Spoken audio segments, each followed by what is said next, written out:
Chapter 110, The Dare Dragon Group. I said a no. I will never call it that way. Why do you always say no to the names I come up with? I have a new idea. The Horny Drago. Zip it John. Dragon Dreams. Feels homo. Imagine Dragons. I love that band, leave it out of this. Winter Dragon. We said no like 100 times already. Golden Dragon Trading Company. I have read that name in some Chinese novel before. I eat dragons. Feels like I heard it somewhere. Knock knock knock. Trudvar went to open the door. Boss, a courier. Let him in. A few seconds later, a short guy came into the room following Trudvar. I've been looking for you. Got something I'm supposed to deliver, your hands only. He mumbled a bit while looking in his bag. Let's see here. A letter. From who? A guy called himself Yakko. Creepy fella, dressed in an orange suit and a gas mask, holding a flame-thrower. Oh, thanks. Jon paid the courier and sent him on his way. After opening the letter he saw this. The Dare Dragon Group. Looks like we got ourselves a name, everyone, I said and showed the letter to the others. Oh, the boss name and the word dragon. How couldn't we think of that before? Well, let's go with that name from now on, Jon declared while standing up. Everyone stood up and congratulated each other. Special thanks to Yakko for suggesting the name. Thanks for all who suggested the other names too. Yakko won by the score of 24 likes. Alina's POV. We finished the meeting in the Sea Mist Manor at evening and everyone went on his way. The town was exhausted as everyone were contributing in today's fight. Everything was quiet and peaceful. Tomorrow, Jon Dare decided to hold a funeral for the brave soul that departed to Sovngarde. May Kine guide them. What do you think, Alina? Svaken, who was with me the whole time, finally spoke. It is rare for him to call me by my name. He used to do so a long time ago when we were young. It has been a while. What do I think about what, Svaken? I answered as my head was having a hard time focusing on one issue. I mean, what do you think about Jon Dare, the situation of Winterhold, that company he intends to build, and everything? Sigh. Where should I begin? I said as I started to feel a real headache from thinking about his questions. I kept walking until I reached the stone bridge of the college and didn't stop until I reached a point where I can see the sea clearly. It was lit by the moonlight and felt beautiful. There are many things I want to know myself, Svaken, to many questions that needs to be answered about him. Can I get your opinion at least? Cousin, you're asking for a lot. I turned my head and saw him smiling. Guess I'll answer. I remembered the face of the tall young man who has a long red hair and a small early beard. He was wearing a strange fur armor and wore an open sleeveless robe. Pretty stylish in my opinion. I think he is an interesting person. He is a powerful mage who is always prepared to go on frenzy to save his town. Let's assume that his theory of magic is far advanced beyond the flame Atronach variations and the mysticism spell casting. He is proficient in destruction, as you could see the way he landed from his flame Atronach hawk like a bolt of lightning. He can use the Thursdayum too, which I am not sure where he could learn it if he doesn't belong to High Hrothgar or a hidden clan already. But regarding the rest of his personality, it is not bad at all. He is not afraid, but he is very careful. He loves to do things with style but not too lavish himself. How honest he is. Not honest at all. Ha! I said as I remembered that moment. When they told him about the management work that needs to be done, he looked composed but he was crying in his heart. He probably suggested the company idea to get rid of that workload. I bet he will only make the big decisions and sit back to watch the work gets done by others. Ha! I like the way he thinks, but what do you think about this company? Svaken said. It will work. He seemed already able to make it happen.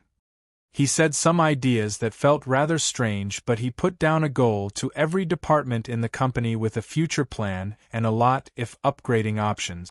The type of cooperation he intends to make is almost as if he is trying to make a company of investment to control other smaller companies and make a firm reign over them. I don't know how he managed to buy the Jarl, but let's try to say that he is having the Jarl as his puppet now.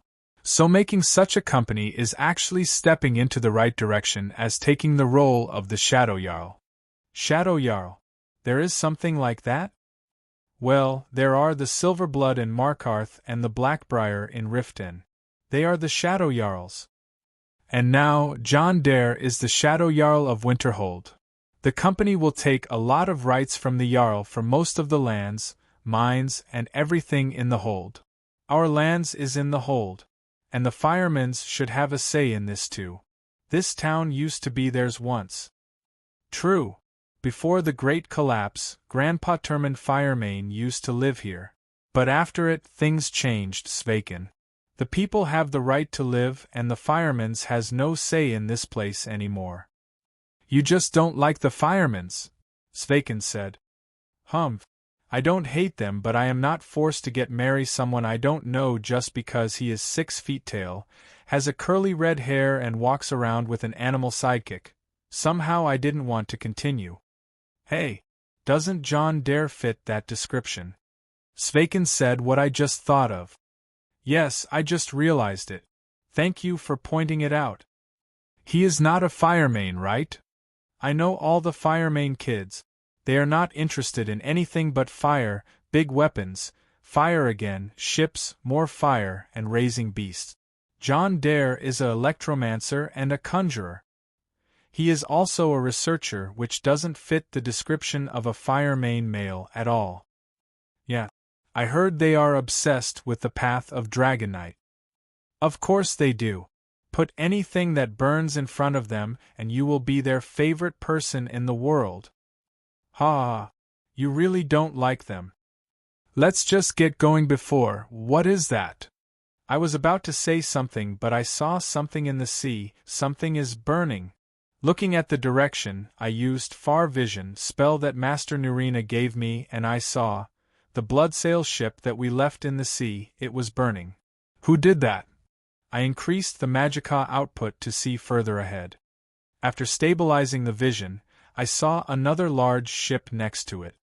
Some men were burning the bloodsail ship and killing the people we left on it. It was brutal. I combined Far Vision with Night Vision and saw something I didn't want to see. Damn you, Svaken. What? Why? You kept saying Firemane this and Firemane that. Look who we conjured this time. Don't tell me. The Firemanes. Who else, Icebrain? Ismir. Let me see, let me see.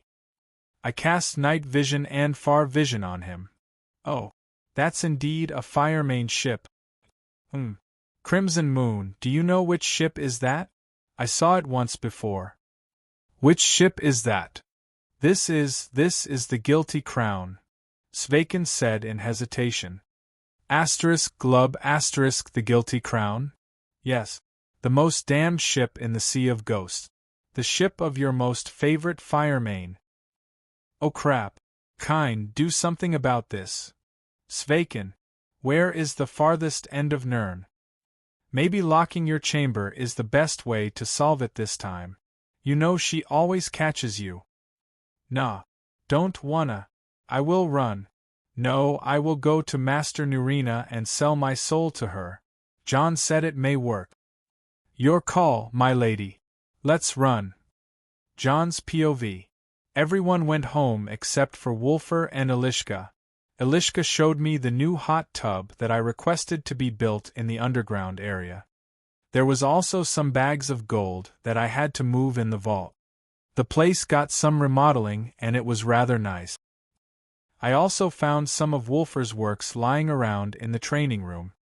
He made some tools that I asked for, trapping harpoons, crossbows, hand ballistas.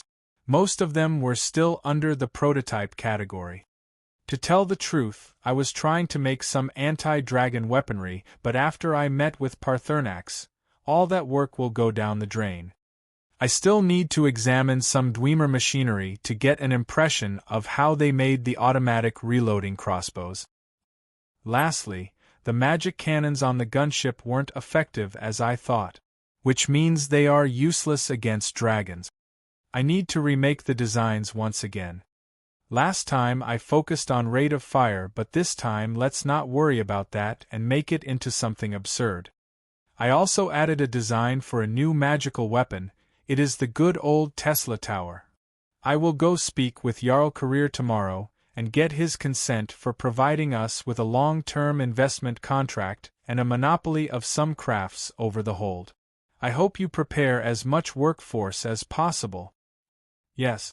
I already have few choices. Are we going to meet in my office anytime soon? Oh.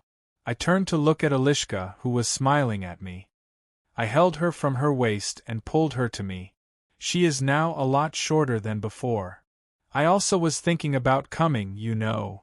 I was about to flirt with her, but I heard some noise upstairs. Not now, Alishka. The universe is not giving its consent. Fine, I'll be busy the next couple of days, so let's celebrate the new year together. Yes. Let's just see what's going on upstairs first. I went upstairs followed by Alishka, and we arrived at the scene of Wulfr and Juliner standing against each other and glaring at each other. Don't tell me. I completely forgot. Jon, what is that girl doing here? Wulfr shouted at me. He is angry. Listen, bro. I'll explain everything. Just calm down. How do you want me to calm down? This is the assassin that went after you. Assassin? Alishka jumped back. I know. Just listen to the story and you will understand everything. Does Nurina know? Yes. Tell me everything from the start or else. Fine. Geez. I forgot that Wulfr has that motherly side. I guess I'll tell him everything. Chapter 111, The Firemanes Are Here. An extra chapter. This week, February 2nd. Enjoying Heartsuit. So let's revise what you said from the very beginning. That girl tried to kill you, the Thieves Guild asked you to solve the problem, you infiltrated Castle Duar and made a contact with her, with Rusning you were the ones who killed Sibby Blackbriar, and after you left the city you returned back to set fire in the castle and break her out. Now you guys are lovers? Wulfr was getting bigger and bigger for some reason. He was truly in the mood to scold me. Amazing, right? No one except me can pull such a thing off. I said, trying to make the situation look better. Yeah, you are right. No one is idiot enough to pull such a thing off. He was not going to let it go at all. Sigh. I thought you are the one with a brain among us, Jon. Wulfr said as he finally got tired. With a brain? Come on, let's see. I am a multitasking cat lover magic casting freak. You have some sort of steel fetish. Akra is a Kajiat who doesn't fluff. Isolde is a coin digger. Sviti has developed a third personality by now. Whose fault were these? Not me. Really? Let's see, I was a healthy young man until you started showing me these weird tools from your so-called past life. Akra got creeped out by your cat fetish until she learned how to talk the way humans do. Isolde absorbed so many ways of making money from you until she lost her common morals. Sviti's songs are no longer the normal stuff bards sing. Every time he spoke I lower my head more. I could only raise my hand and whimper, guilty. Oblivion you are. His anger seemed to be less than before. Sigh. Once again. Juliner, this Wulfr, my brother. Wulfr, thee is Juliner, my girl. I made a proper introduction. They were still glaring at each other. It was Jul who tried to kill me once, and it was Wulfr who hit her with the hammer and sent her flying. I am this guy's brother.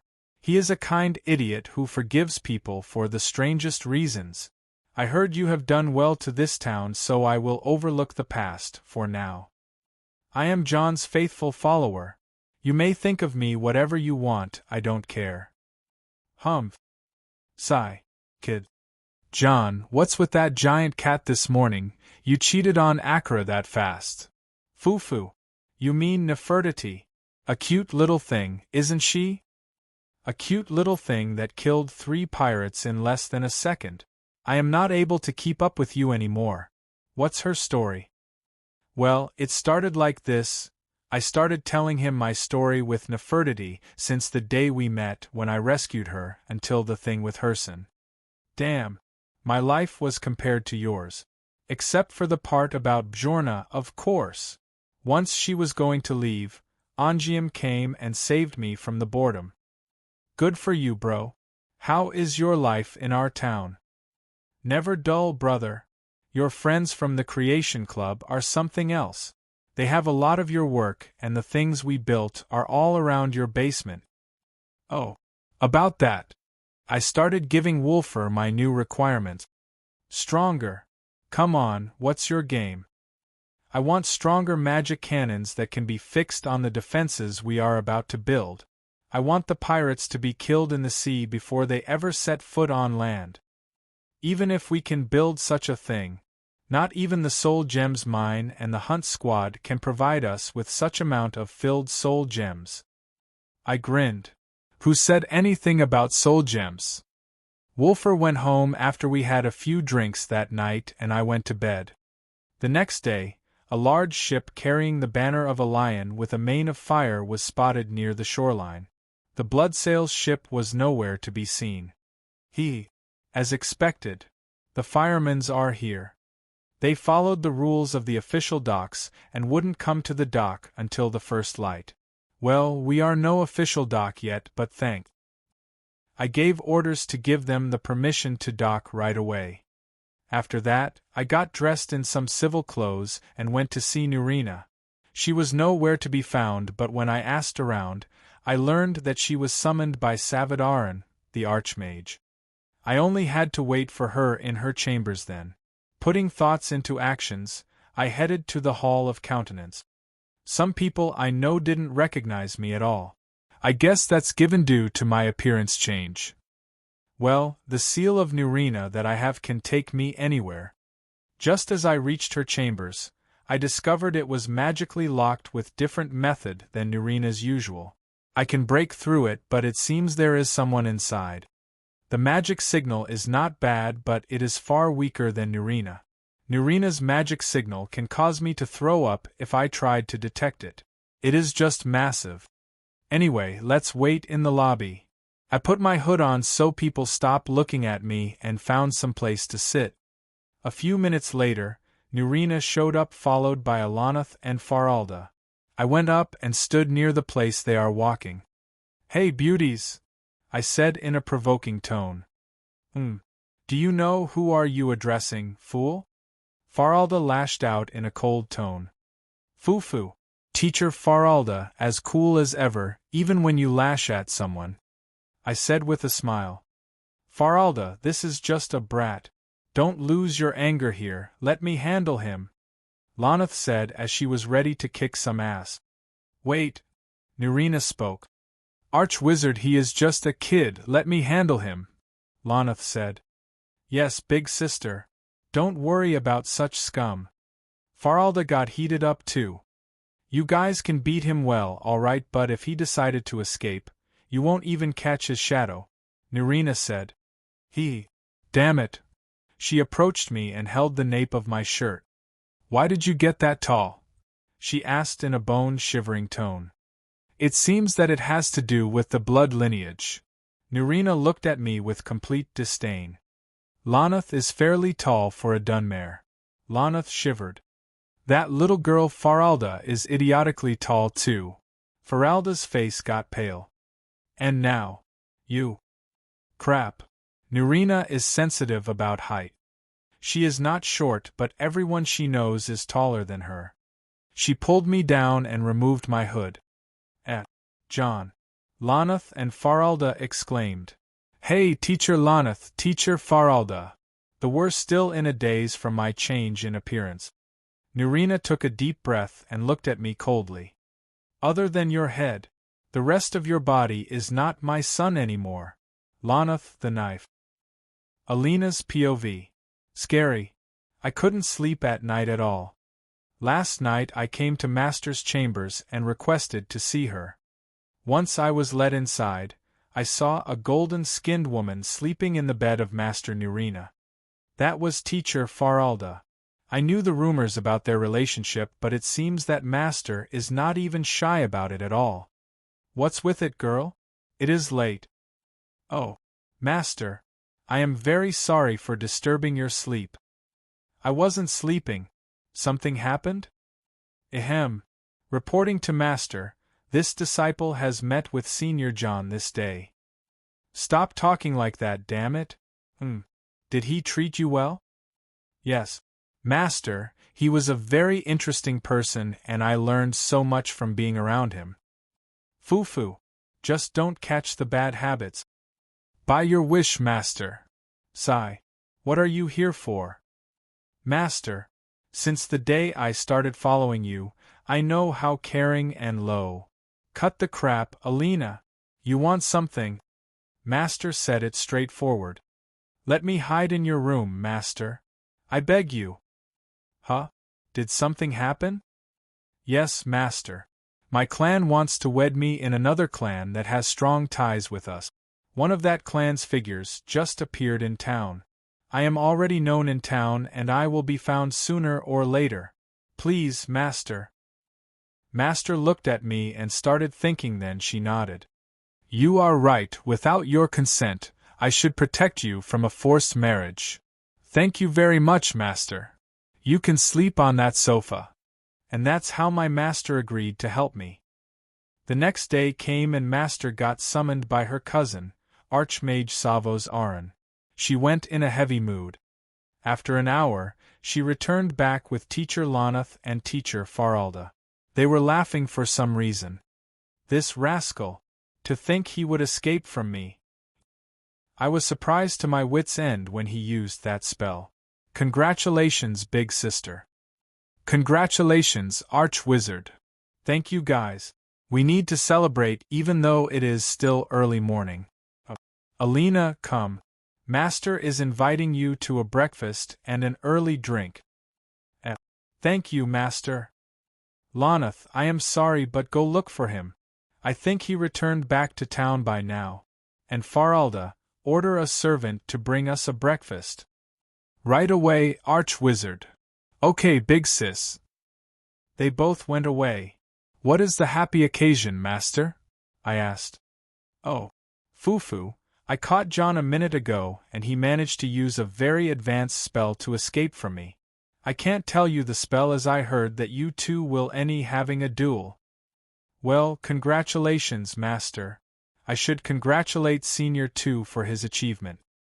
After a few seconds, Teacher Faralda came and said that she ordered a lavish breakfast, then sat on the bed and held a book.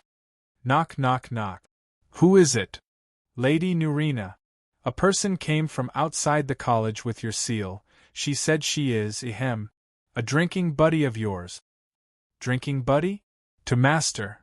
I can imagine it and can't imagine it in the same time. Oh. Finally, bring her. She must have brought a ton of drink this time. Master ran? Wow. Didn't see that side of her before. She is mostly dignified and cold. You must be wondering, what's going on? Teacher Faralda spoke as if she read my mind. To Nurina, very few people in the world deserve her attention. Lonath, me, you and Jon are one of those ones. There are few other people like her master and that drinking buddy, they share a strong bond. I know that Master accepted me after she assessed my talent. Even though we both were forced on each other, she could have just sent me away any time she wants. But I am still curious who can be a drinking buddy to Master. It must be at least another Arch-Wizard or summit. You old crone. Look at you, still short as ever. Shut up. Everyone in this world is so damn tall. Just leave me alone, I am a normal person. Bet you are. Haha. Where is the boy? I sent Lonath to find him. He must be finishing business in town. Fine, let's wait. I could see the silhouettes of master and another woman coming through the chamber's door. Come, Faralda is here. I also want you to meet my new disciple. This is. The two came across the doorway, and everyone could see the other clearly. Impossible. Oh my. Oh no. My cutest Alina. Auntie Hilda. Chapter 112 Alina and Hilda. As we commend their souls to Aetherius, blessings of the 8 divines upon them, for they are the salt and earth of Nurn, our beloved children, and beloved of Arche. May you find peace in their afterlife, and may your body find rest while it remains in Tamriel. Let no profane desecration fall upon thy remains, and may Arche protect your body and welcome your soul in his halls until Tamriel is no more. The town of Winterhold stood tall, overcoming the danger of the Bloodhorkers, the pirates that plagued the Sea of Ghosts for many years. And now it is burying the 13 brave men that fought and died in yesterday's battle. The one who did the last rites was Njal the Lioness. She seems to have received training in priesthood before. She was injured by a crossbow bolt at the beginning of the battle yesterday. That's why I couldn't see her. Her healing process was done by Alina, who was very talented in the restoration school. Up until now, the town had no official cemetery until I went personally to talk to the Jarl about a certain plot of land that the people used as a graveyard. After taking Career's consent, the cemetery was officially made. Thank you for coming, everyone, I said as a sign to make the crowd disperse. This place should be quiet as the families of the deceased must get some time to say their goodbyes. People here don't have the custom of dressing in black for the funerals, but I was dressed in a black robe and a hood like the ones from the game. I don't like funerals, but at least I have to show the proper behavior. I also was a bit heartbroken when I saw a grave with no one around it. It made me think about many depressing things. I had to say the goodbyes to the grave myself. Sigh. Let's leave this place. I walked out of the cemetery and found a lot of people waiting. Once they saw me, they all looked at my direction. I looked around and saw Mjal among them. What is going on? The people, boss, they want to ask about the town's future. I looked at the people in front of me and saw some faces I saw before and some new ones. They all looked at me. Sigh. Time to be a politician. I understand. Ahem. Everyone, thank you for your contribution at the battle of yesterday and its aftermath. I know that before, we used to say that we will rebuild this town, no matter what, and whoever tries to stop us will be the enemy that we crush and repel. I say we all delivered the promise yesterday, and you should feel proud instead of being afraid. From this day onward, we will fight the good fight as we learned from yesterday. We gained a lot of experience and developed better ways to deal with the enemy. Yesterday's terror won't happen ever again. If the enemy comes from the sea, they will never set foot on land. If the enemy comes from the land, we will bury them under it. Even if the enemy comes from the sky, we will be ready for that too. Yesterday, after the end of the battle, I, Jon Dare, Thane of Winterhold, held a meeting with the head figures in town to create an end to this mess. We reached a lot solutions and decisions about what to do, and right now we are putting an organized plan to deal with the current situation. We reached out some allies, and I am glad to tell you that our situation is more organized and much better than yesterday. An official announcement will be published under the name of the Dare Dragon Group. Thank you for listening. The people were still worried, but they nodded and everyone went to their business. John. I came. Homan. Carry me out. Jon and Nefertiti, who came together, started running towards me. Joel was smiling. You have finished. Yes. Here. Joel handed me a high-quality piece of paper. I instantly opened and start reading it. Fu. Success. With this paper, I am the ruler in the shadows. I guess Delvin called it the Shadow Jarl once. Does this mean that you get to do anything in Winterhold as long as it is a public property? Yes. We will have to pay rent to the Jarl, but I will find a way to scam him legally. I said with a smile. If it is about law, then I am the daddy around here. Jolinar came and clung to my arm. He. You can turn from the saint to the devil in a second. Please don't misunderstand me. I treat people according to their worth. A dog-like career is only meant to be used. He chose to join hands with the pirates and enslave the people before. The people, on the other hand, are the ones that require my full care. They are the real force and have the power to turn the weakest town into Skyrim to one of the towns that could withstand an attack from a hidden clan. The people want you here. The thing they are afraid of the most is you disappearing once again. Then I will have to disappoint them. I am but one man. They should rely on themselves for the fights yet to come. Next time, I will sit back and watch them do the work. They don't need a hero to save them every day. If they don't get to learn how to do it themselves, then there is no point. All I need to do is to teach them and lord over them. Plus, that is not the role I was meant to play. You are talking about the dragon-slaying business. Exactly. Dragons are the game I should focus on. The whole of Skyrim will need me by that time. So, what is the next step we are going to take? First, the temple we are planning to build will give us a good amount of popularity for now, and the defense walls and towers will also be something easy to deal with. I gave some money to Wulfur so he can expand the workshop. Angium will be responsible for the new ships. Trudvar and Njal will both work on training the men. After all, we only need to go official after a few days, I said and waved the paper to Jull. We were walking in the street until we reached the house. In front of it, someone seemed to be waiting for me. Teacher Lonath. I jumped from my place. Jon, don't escape again. I came in peace. Peace? You guys wanted to cut my head this morning. Well, no one told you to get ridiculously tall to the point that we don't recognize you then come hit on us. I shouldn't have done that. Anyway, I was so scared that I ran away for my life. How heartless can you be on your juniors? Beat it, Jon. Archwizard Nurina wants to see you. It seems that she has a visitor you should meet. Oh, she's here. I'll go change and come right away. Alina's POV. I tried to run. I tried. And I failed. Auntie caught me and made me sit on her lap. Why? Fate, you are so cruel. I can't take this anymore. No way in oblivion I can take it. So embarrassing.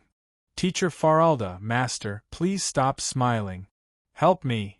To think those two monsters are drinking buddies. Truly, birds of a feather. I didn't know that you two know each other. Master was smiling while talking to Auntie Hilda. Foo-foo. We go way back since little Alina was 5 years old. Auntie was amused for some reason. Ho-ho. Since that time, huh? So Alina was that child you talked about. Yes. Alina is the one who opened my heart once again. Look how cute and small she is. Auntie Hilda started poking me cheeks. Damn it. So embarrassing.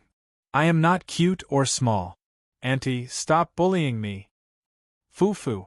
She is always like that. Foo-foo. They are laughing like the pair of foxes they are. How drunk were the gods to let Auntie and Master meet each other? I asked as I completely gave up. I can't simply escape from the hands of Auntie now. Well, it was fate. You will get to know the details later. But now, it has been a year since Auntie saw you. Look how much have you grown. Auntie was still not letting me go. I am sure a Firemane won't notice how much other people grow anyway, Master said. Come on. Alina is the one I raised up, how can I not notice her growth? Still, what is that thing about forcing her to marry into your clan? Master asked. Oh, that is a very old tradition between our clans. We must be always tied by blood, as the Moonblade clan is the only reason our Firemane clan survived the Great Collapse. My mother is from the Moonblade clan. Jord's wife and Scotty's husband are also from the Moonblade clan. There are other marriages as well. As for Alina, she gets to choose her husband from the clan if only she wished for it. Whoa. So that's the reason. Fine, Alina. Looks like you don't have to choose after all. Master said, overlooking the real problem. Master, if I refused, my clan will look at me as a person who betrayed the traditions, and everyone will hate me. They don't even dare to do so. Whatever you want, Auntie will support you. But you will have to come to our clan for this month. You know that you must take your coming-of-age ceremony with us. No. I am staying with Master. Actually, I am going as well, Master said. What? Master is going? You traitor! Damn it! I still have a duel with a senior. Huh. Who dares to duel my cutie Alina? Tell me and Auntie will hunt them down for you. No, Auntie. I am the challenger. Eh? You are challenging someone? Well, I didn't want to do it at first, but the steward of our clan came and declared the challenge without my consent. Auntie doesn't see you losing to anyone. She is fighting against Jon, Master said. Suddenly, Auntie Hilda stiffened, and the atmosphere changed greatly. Why? Did something happen between them? Yeah. Auntie Hilda is. She is about to cry. No, they seem to have a good impression of each other, Master said. Phew. That was close. It should be a small friendly fight then. Let them use wooden swords, Nurina. Auntie is saying very strange words. It's a duel over my legacy disciple title. What does that mage nonsense mean? They will use the best magic they have, Hilda. This is an all-out fight. Wawa Nurina. Stop it. Don't make it happen. Please. Auntie is freaking out. Just leave it to them, they will solve it on their own. Nurina. How can you be so heartless? Auntie said and started hugging me tightly. My bones. Don't worry. They won't harm each other. Are you sure? Yeah. Just let the girl go, she is dying. Oh, sorry. Phew. Huff. Knock. Who is it? The door knocked and Master replied. The most handsome young man on Tamriel. The one behind the door seemed to be Jon. Master looked at Auntie. Auntie, who was keeping me on her lap the whole time, let go of me. She just let me go. Like that. Come in, Master said. Chapter 113, Jon and Hilda. Alina's POV. I don't remember Auntie looking like this. Her face was stiff and her expressions were shaken. What in the world? I never have seen this strong woman like that. She was either furious like an angry beast or silly like doting parent. I saw all her expressions, all her emotions, all her rage and all her happiness. But she was never shaken. She was the most amazing person I ever knew when I was a child. Time stopped in my head and I remembered old memories. Some of the best memories and the saddest memories I ever had. My mother died when I was young. I was so young that I can't even remember her face anymore. They said she was so beautiful and everyone loved her. But since the time I was born, she became sick and weak. When she died, I became the young mistress of the house. I don't remember much since then, but I was never liked by the clan that much. Something about my eyes made them wary. The eyes of Macer, different from the eyes of Secunda that all my clan has. When I reached the age of 5, the Firemane clan sent people to request the aid of our clan for apprehending a member of theirs that went rogue. My father refused to send the men, yet he carried his swords alone and went down the mountain. He said he alone was enough. After a week, he returned with a strange woman that was covered in blood. He told the Firemane steward to return as the woman would stay with us until her matter is over. Since that day, I've got to know that woman as Hilda. She was a large woman taller than any man in our clan. She lived in the castle with us and never appeared too much. One thing we had in common, everyone was afraid of us. She never talked and glared at people all the time, but she didn't glare at me. Since that time, we started to get to know each other. I brought my dolls and started playing in her room. In time she started to get close to me too. Months passed and I was always with her. I slept in her room and ate with her. During that time I got learn her story. She had a child. A son she named Jonhild. A son that everyone in the world wanted to see him dead. In order for him to live, she had to give him to someone else in a faraway place so he can grow up in peace. Her father, the one I knew later as Grandpa Tormund Firemane, forbade her from going to see him. He also didn't want anyone to find him. Auntie Hilda always cried when she was alone, so I stayed with her most of the time. I didn't want to see her crying anymore. By the time I became 7, my father started teaching me the sword art of our clan. I was praised in every swing I made. Auntie Hilda also trained me many times. When I became 10 years old, Auntie said that her son has also become 10. She cried bitterly that I couldn't stop her anymore. All I could do is help her escape from our clan to go see her son. The clan caught me as I really didn't put up much resistance. They tried to ask me about her whereabouts many times, but I never said anything. They gave up as they seemed to have understood what was going on. A month passed and Auntie came back once again. She has changed a lot. She was smiling all the time since then. She said that she could see her son. He was very smart and had a very unique personality. She said many things that time, but everything about Auntie changed. She became a very happy person. Grandpa decided that it is of no use to keep her anymore. She won't go on a revenge spree once again, judging by how she changed. Auntie started doting me mercilessly ever since, and sometimes it turned scary. She also took me outside the clan many times and showed me the glade where her clan lives, the sea in the north, her ship, the animals she raises, the hot springs in Eastmarsh. She showed me the world I never knew. I got to have many friends since then, and the world became so much easier to live in. I even started to get along with even my stupid clan. All these memories went through my head in a few seconds. During these few seconds, Auntie was beside me no more. She was there, hugging that young man who just came. Just like her, he was tall and strong. Just like her, he had that red fiery hair and gleaming blue eyes. I heard her crying something just a second ago. She was saying, "Jonhild." Jon's POV. Almost 6 years have passed and that woman never changed. She has no control over her strength. She cried my name and hugged me so fast that I couldn't even have the time to dodge. Well, I wouldn't have dodged her anyway. She was crying. "I missed you, Jonhild. Mother missed you so much." "Yeah, I missed you too." I didn't say that, but I hugged her back.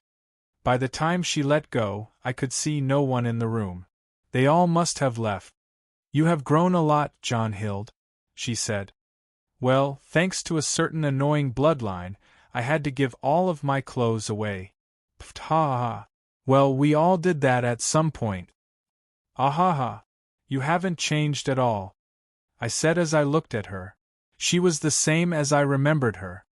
The perks of being Firemane, we grow up as slow as elves. Seriously? Yeah. Damn. I should prepare for a slow life from now on. Hilda and I started laughing mindlessly. "Come, let's sit." She pulled me over and sat on the sofa.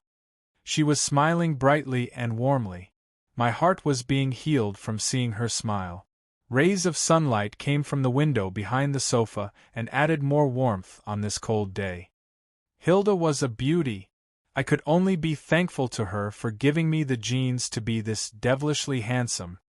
Her red curly hair and shining blue eyes were just the starts of our similarities.